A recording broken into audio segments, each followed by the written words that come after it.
Welcome to Japan actually.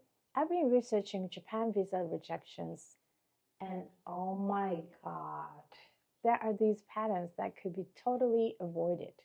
While Japan doesn't officially publish rejection rates, research by visa assistant organizations suggests that document-related issues account for 60 to 70% of preventable rejections. And here's the thing, most people have no idea that these patterns even exist until it's too late. Let's dive into what the data actually shows. Okay, first pattern, document mismatches. And this is huge. Japan's Ministry of Foreign Affairs guideline specifically lists errors or omissions in submitted documents as a primary reason for rejection. According to documented cases, when employment certificates shows different dates than your CVs, immigration questions everything else about your application.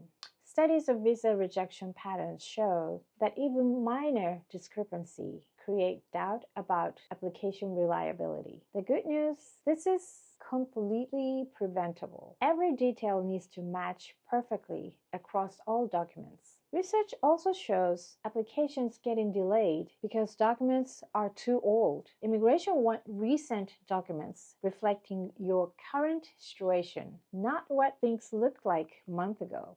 Multiple sources confirm that submitting extra supporting documents beyond basic requirements helps because immigration can clearly see you qualify for your visa category. Second major pattern from the research is this: activity descriptions that don't match the actual intended work. This happens so much more than you would think.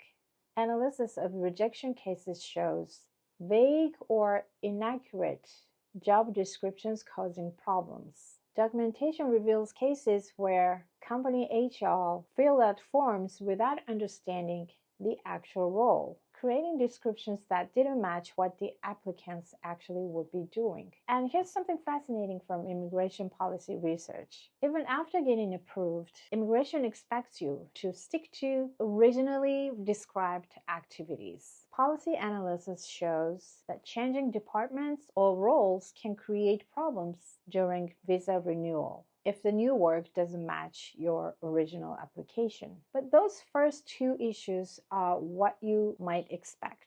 The next pattern from my research seemed to catch people completely off guard, even when they thought they had everything perfect. So now the third pattern from documented cases, financial documentation issues. And it's not always about how much you have. Research shows applications getting questioned because financial documents came from unofficial sources or were too old to reflect current situations. Immigration policy requires proof from banks, employers, or government offices that's recent enough to be reliable.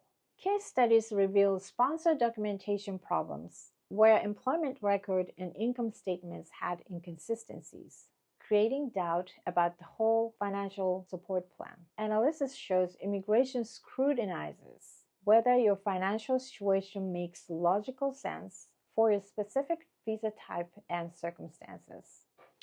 Fourth pattern from the data, previous Japan experiences affecting new applications in the unexpected ways. Research reveals former students getting flagged for attendance rates or academic performance during previous stays. Documentation reveals that immigration checking whether people violated work restrictions during their student visa period. This stuff follows you. Study of technical trainee cases show immigration questioning what people did after returning home, especially immediate applications for a new Japan visa or working in completely different fields. Policy analysis indicates that any issues during previous stays require detailed explanations with supporting evidence about why those problems occurred. So from all this research, understanding these patterns could seriously help people prepare more effectively.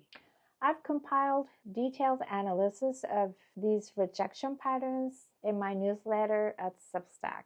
If you're interested, I'll put the link down below. Thank you for watching. I'll see you next time.